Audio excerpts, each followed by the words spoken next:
Young Thomas Edison by Michael Dooling. The essential question today is, what important traits must an inventor have? Please follow along in your Journeys textbook at home.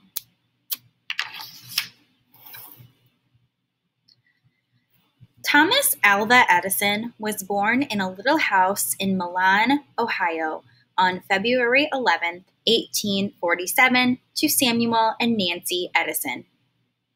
He was the youngest of 7 children. Thomas, who was called Young Al by his family, lived in an era very different from ours. There was no electric light, no telephone, no radio or CD player, not even a movie theater.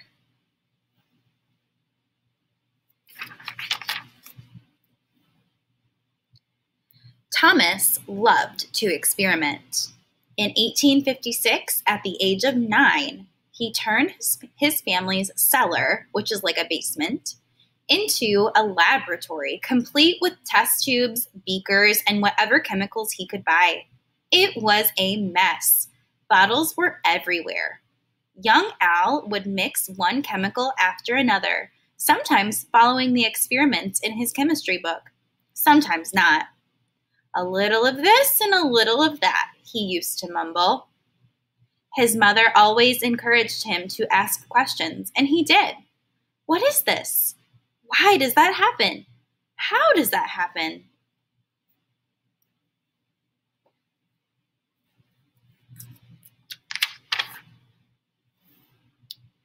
A bout of scarlet fever left Al hard of hearing, which made school difficult. While Al asked many questions at home, he did not ask any at school. Instead, he spent his time there daydreaming about his next experiment. Al's mother, a former teacher, took him out of school after only 3 months. From then on, she taught him at home. Mrs. Edison made sure he received an excellent education. He read Shakespeare, the Bible, history, and much more. Over the next few years, he also studied the great inventors, such as Galileo. So you have to remember, this took place a very, very long time ago. I think it might have said when he was born, 1847.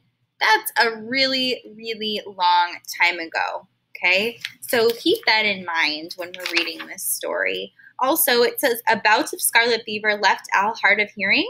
That means that he had a lot of trouble hearing because of something called scarlet fever, which was like an illness. Like he got very sick, and then his ears didn't work the way that they used to work when he recovered from that.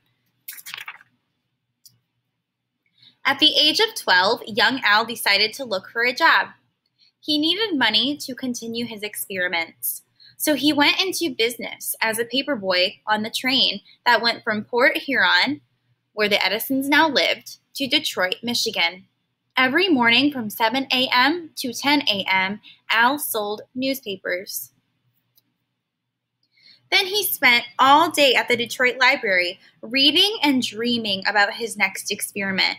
He planned to read every book in the library, starting with the last book on the shelf and working back to the first.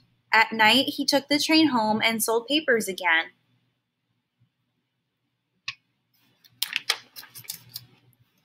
Eventually, with the permission of the conductor, Al set up a laboratory in the baggage car of the train.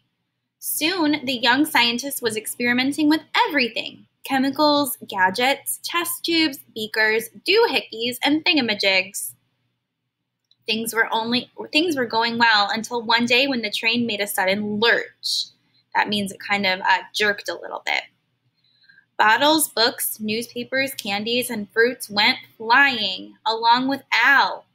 A bottle of phosphorus burst into flames.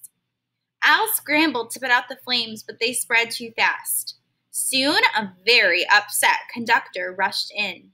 At the next stop, the conductor threw all of Al's things off the train, even him.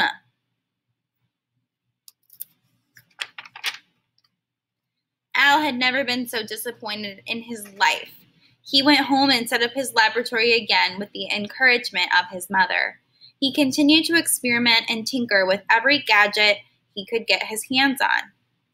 Usually, his experiments did not work, but he always kept trying. Before long, Al had another job. He was a night wire, a railroad telegraph operator in Stratford Junction, Canada. There was a lot to learn. For weeks, he soaked up all the information he could about telegraphy.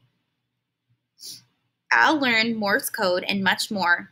He worked the 7 p.m. to 7 a.m. shift, often sleeping right in the station. He also set up his laboratory in the back room of the station so that he could experiment in his off hours.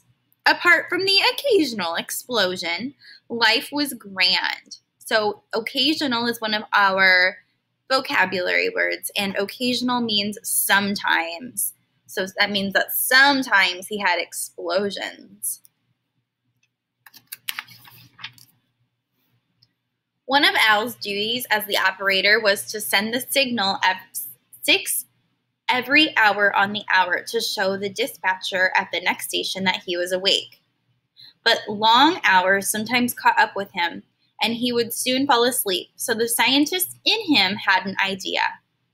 Soon Al had invented a device that hooked the telegraphy key to a clock. When the hour struck, the minute hand of the clock sent the message 6 for him. It was a moment of pure genius, which quickly got him fired when his boss discovered he was sleeping on the job. So he figured out a way to keep sleeping at work, and the machine would do the work for him. So he got fired. Over the next 5 years, young Edison traveled all over to the South and Midwest from one telegraph job to another. He continued to try to find ways to improve the telegraph. At age 21, he made his way to Boston, Massachusetts, and started using his first name, Thomas. He decided that he was going to be an inventor, and he set up his latest laboratory. He wanted to learn all he could about electrical forces. His first patented invention was the electrical vote recorder.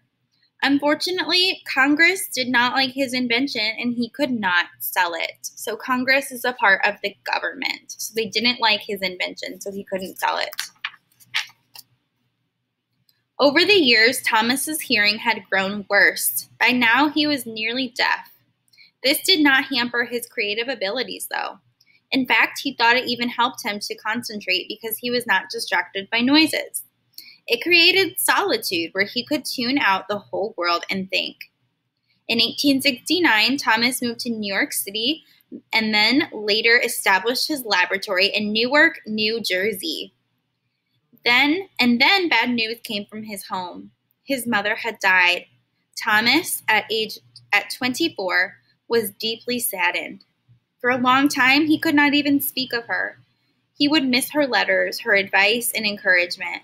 He owed everything to his mother. So his mother is the reason that he didn't give up on his dream of being an inventor. So this must have been a very difficult thing for him to deal with when his mother had died, as it would be difficult for anybody to deal with. In 1876, Thomas moved his laboratory to Menlo Park, New Jersey. He invented the carbon transmitter, which amplified the human voice, making the telephone and microphone possible. He also invented a machine that talked, a phonograph. Shortly thereafter, Thomas invented an electric light bulb, which is probably what you know him best for. He also discovered the principle of sound waves, which made the radio possible. In 1887, he moved his laboratory to West Orange, New Jersey, developing the motion picture and much more. So that would be like the movie theater. At one point, he had 250 people working for him and 45 inventions going. Wow, so he helped create the microphone and telephone. He helped create a machine that talked called a phonograph. He also invented the electric light bulb. And he invented the motion picture, which is like a movie theater screen. Wow. Without Thomas Edison, we might not have those things today. Such strange, incredible inventions were coming out of his laboratory that people started to call Thomas the Wizard. He would live to be 84 years old and patent 1,093 inventions. Thomas would always remember his mother's encouraging words to ask questions. What is this? Why does that happen? How does that happen? The end.